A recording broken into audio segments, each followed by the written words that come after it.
So anyway, so we're going to get into the subject today about fear. So I did a poll with my Facebook group, and everyone wanted to hear about fear, how to handle fear and frustration.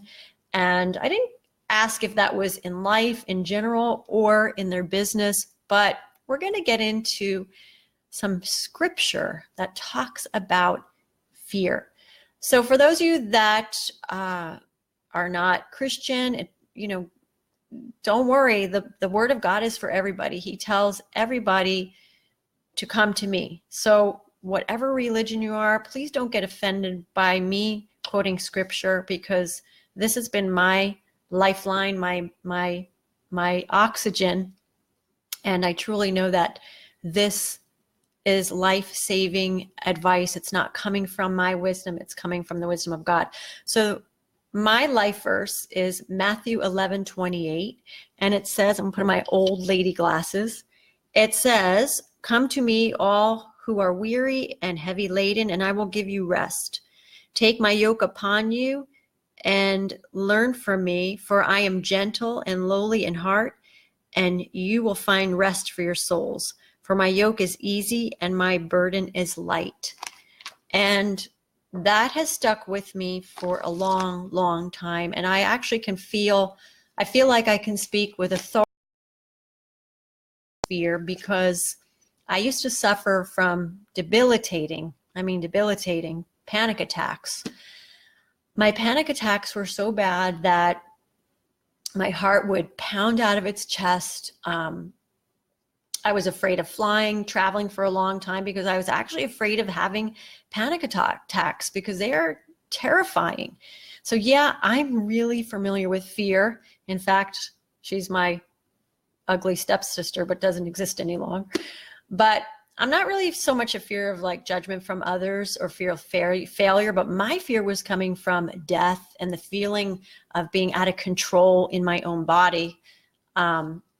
Kind of like I couldn't escape.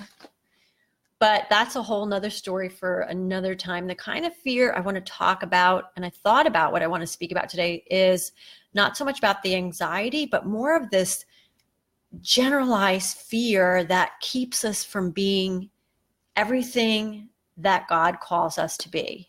Hey, Melanie. So I don't know if you knew or not, if you read the Bible or not, but it tells us do not fear like a gazillion times in the Bible. So we walk around life just waiting for the other shoe to drop. And I think that's because, we look at the world around us, the pressures to keep up with the Joneses, of feeling inadequate because everybody else's Facebook is better than yours. And of course, we've got the world's tragedies. Hey, it's really too much for us to handle. So how do we thrive in life and in business and family, and not just survive, to putting one foot in front of each other? For me, it came completely by surrendering everything. I stopped trying to control my life and started to really trust God and his playbook with everything and believing him. And there's a verse in the Bible that says, "And the peace of the Lord will surpass all understanding." And I can truly say that I'm experiencing God's supernatural peace, which is the coolest ever in my life. And with the pressures of having a high-functioning autistic daughter, there's no way that I could do it on my own, that I could experience this peace without God's presence. So what exactly does that look like for those of you that have never even picked up a Bible, or maybe you don't understand about the wisdom of God? Well, let me first tell you what God says about you and you and you and you and you and everybody that's going to be watching this. That you were created unique and special by God with different talents and abilities that no one else on earth possess. Cool, right? It says in the Bible that God knitted you in your mother's womb, and he knows every single hair on your head, but most importantly, he loves you. And I want to see if anyone else popped up. No. So the problem is that we have to stop living everybody else's life, worrying about what everybody else says about us, and start believing what God says about us. A revelation that I had recently was that you can't have fear and faith at the same time. They cannot coexist. So when you stop trying to seek that approval from other people and start like focusing and really believing what God says about you, you enter this like unbelievable freedom, which it's undescribable. So how can we apply all of this in our business and our life? There's a lot of different ways. And of course I have to keep it short, but number one, stop being so hard on yourself. Love yourself, forgive others who have wronged you. Accept yourself, because you got to wake up every day looking in the mirror, looking at you. And forgiveness is woven all throughout the Bible. It starts with asking for forgiveness from your Heavenly Father who loves you. And it's immediate. You ask it and you receive it. And God doesn't beat around the bush. You want it and it's done. And then you have to forgive yourself of everything that you have done or think that you have done in the past where you're like, oh my God, I just can't do this anymore. I'm like year over year. Come on. It's time to like start living and get unstuck. So I really think, and I know that true freedom comes when we can stay in our lane, called what we are called to do, enjoy our lives by living God's word out, not how the world tells us to live or culture, because that's always changing, but the word of God stays the same forever. So you have this peace knowing that you are living life according to your creator that molded you. How cool is that? You just go on Facebook. You don't need to feel bad about yourself because everyone is, snapping shots of their awesome vacations and fancy cars and perfect families. There's a reason why I'm not on Facebook too much. I mean, my personal life, business, yes, but my personal life, I don't really want to be that involved with every single aspect of every single person's life. And occasionally I pop on, but to be honest with you, I feel like it can be a whole part-time job and it actually totally distracts me from my purpose. So hands up, anyone, can you relate? We really don't have enough brain power to be doing all these tasks that are expected from us as a society. So guess what? It's time to say no. I mean, really, say no. If certain social pressures that are not completely aligned with your purpose, it's okay to say no and feel good about your no's. And actually, people will respect you when you kindly decline an offer because you're being true to yourself. So here's another truth.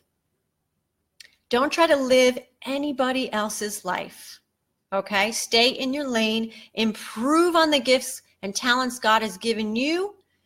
Just always strive to be that better version of you. Think bigger thoughts, higher thoughts. Remember that everybody's not as put together as you think they are. And I have to tell you, most people that I come across, which is a lot, I come across hundreds of women in my fashion design business over the years. And I would say the majority of them, they look all put together on the outside, but they're completely falling apart on the inside. Who wants to live like that? So when you really understand that everybody's basically fighting a battle of their own, whether it's one type of another, illness or family member or whatever it is, that we're all really the same. And when you develop that empathy, that compassion towards other people that would normally bug everybody else, or like, oh, I don't want to be around her, I can't stand her negative energy. When we have that compassion and we come from a place of service towards others, and I'm not talking about being a doormat, that's a whole, that's not of God. But when our intention is to serve others out of like this true love and caring for one another, people can truly sense the sincerity in your kindness and people will respect you for it. So, okay, so let's recap because, here we are already almost 15 minutes. So don't waste your time living in fear of not doing or knowing or being afraid or taking chances. and go ahead and live a full life. Don't let people rob you of the greatness that is in you because you're listening to the wrong voices that the lies of people tell you. They may say, or the culture, what people are telling you about. It's always changing. So you got to develop like this thick skin, the armor of God that protects you from everything that is stopping you from being great. Pick up this. Pick up the Word of God, which is the ultimate playbook. Start reading a little bit every day. Draw close to God. He's going to draw close to you. That's where you get true freedom.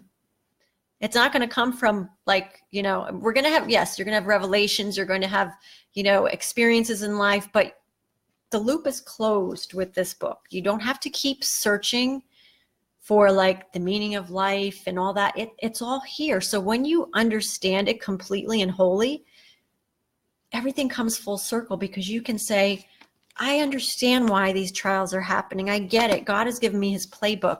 So now I can live my life with freedom and power instead of just struggling through life trying to meditate yourself into peace. And nothing wrong against meditation. Don't get me wrong. So many different ways that you can center yourselves. But what happens when that meditation is gone and then tragedy hits? And I'm going to tell you a really sad story. Just recently, someone from my church, there's, the hurricane in that just happened in the Bahamas. There's this young woman that it's one of my dear friends. He's in contact with this woman. I met her last week. She lost her whole family, her husband and 3 children. So she had this smiling face when she walked into church, and I don't know how that woman smiled. I don't know how she did it, but I do know how she did it because every day she's trusting God for her everything. If she didn't have God in her life, who can handle that in life? So when the real tragedies in life come, we all go to prayer. But then when the tragedies are over, we stop praying. So we have to ground ourselves in the truth, and the truth will, and it says, and the truth will set you free. That came from here, guys. And there's also a precursor to that, and it talks about Jesus. It doesn't say anything else like Hollywood, and the truth will set you free. So anyway, again, this is not to be like a preachy message, or I hope it doesn't come across as harsh.